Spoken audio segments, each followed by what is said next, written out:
Hello students. अभी हम class 12th का एक क्वेश्चन करने वाले हैं। क्वेश्चन है evaluate 0 to pi x a upon में है a square cos square x plus b square sine square x. इस क्वेश्चन को करने के लिए सबसे पहले हम एक प्रॉपर्टी का पता होना चाहिए हमें।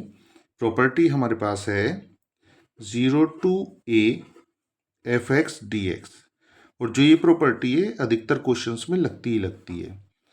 तो ये है 0 to A F x D X, ये बराबर होती है 0 टू ए एफ ऑफ, हम क्या करते हैं x की जगह क्या लिखेंगे a माइनस एक्स लिख देते हैं। ये हमारे पास प्रॉपर्टी, हम इस प्रॉपर्टी का यूज़ करने वाले हैं।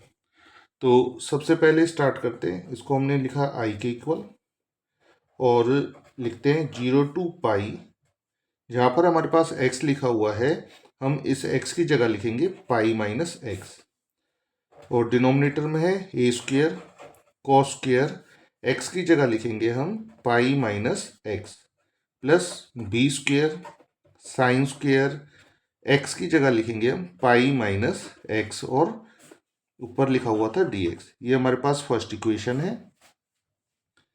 अब इसको लिख सकते हैं हम 0 टू पाई, यहाँ पर आएगा पाई minus x upon a square.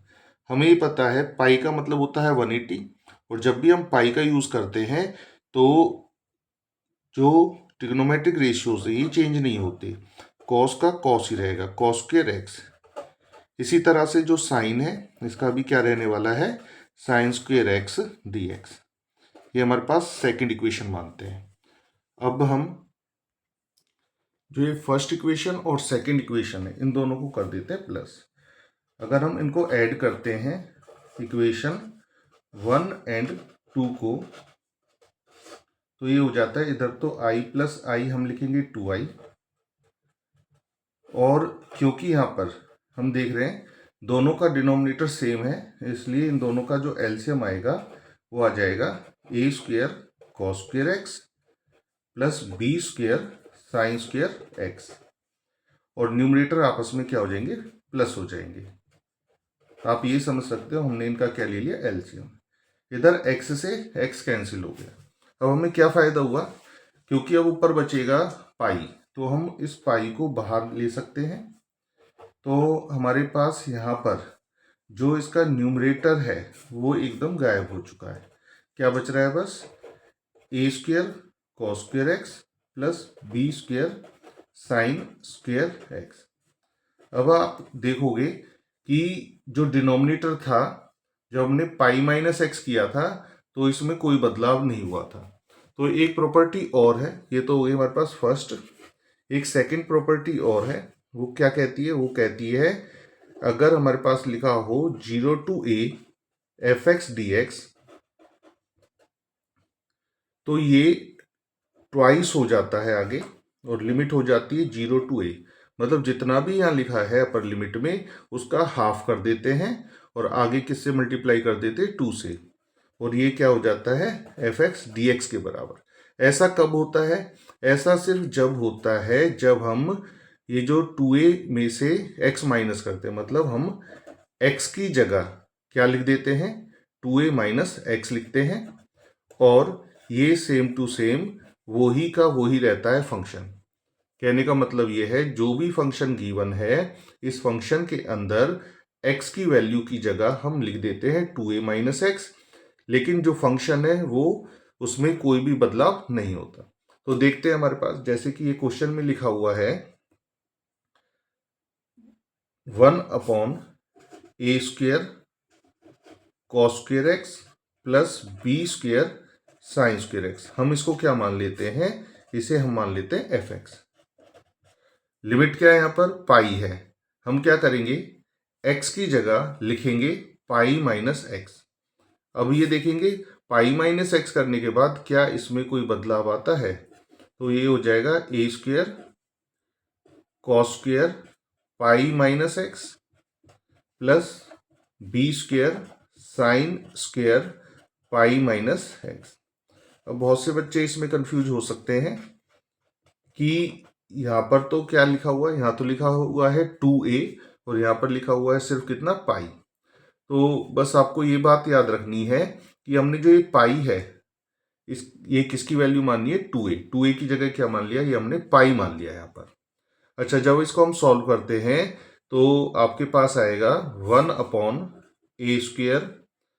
पाई से तो कुछ भी चेंज नहीं होता, कोई सा भी ट्रिग्नोमेट्रिक रेशियोज, तो इसको लिखेंगे cos² x plus b² sin² x।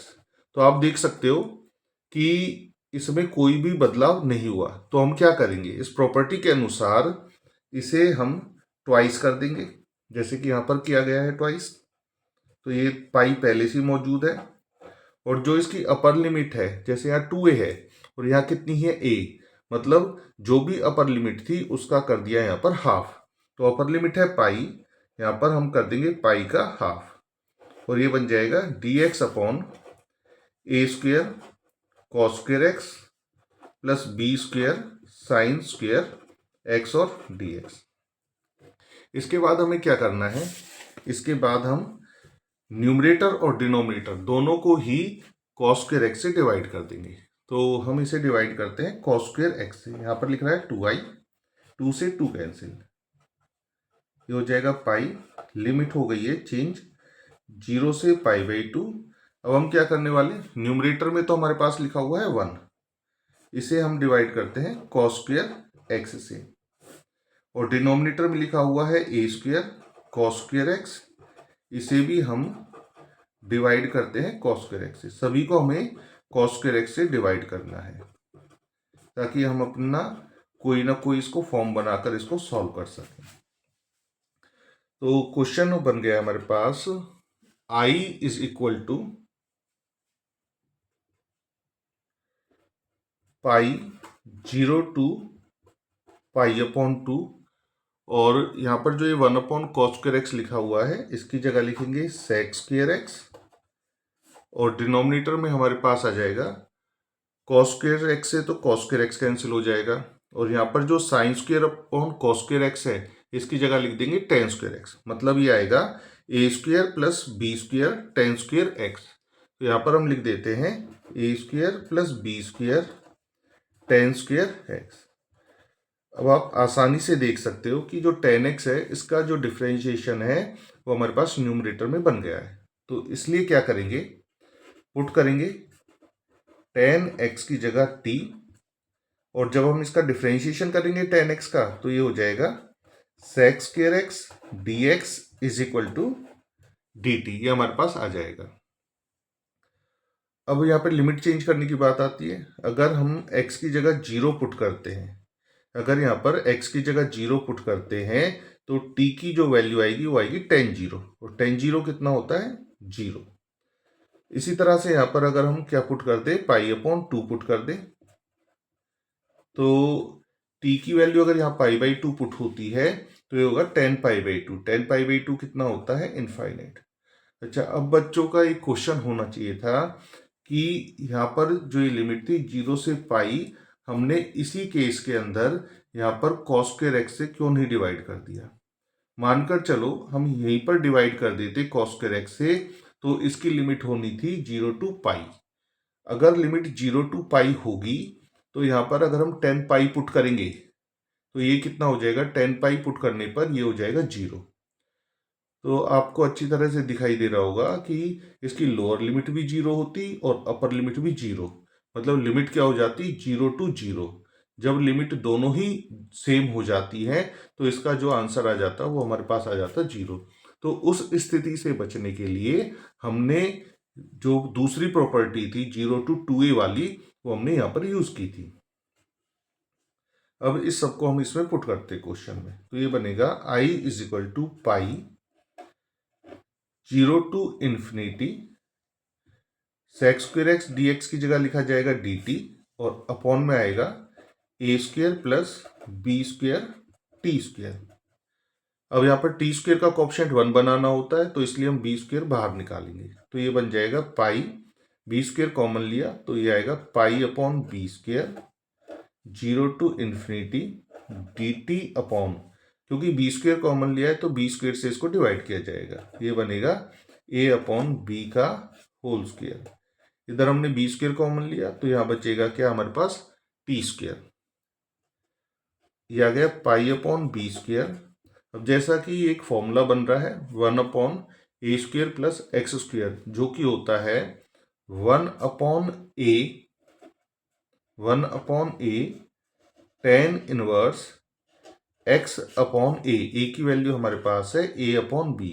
Upon b कहाँ चला जाना है, ऊपर, और इसमें लिमिट लगा देते हैं 0 to ∞।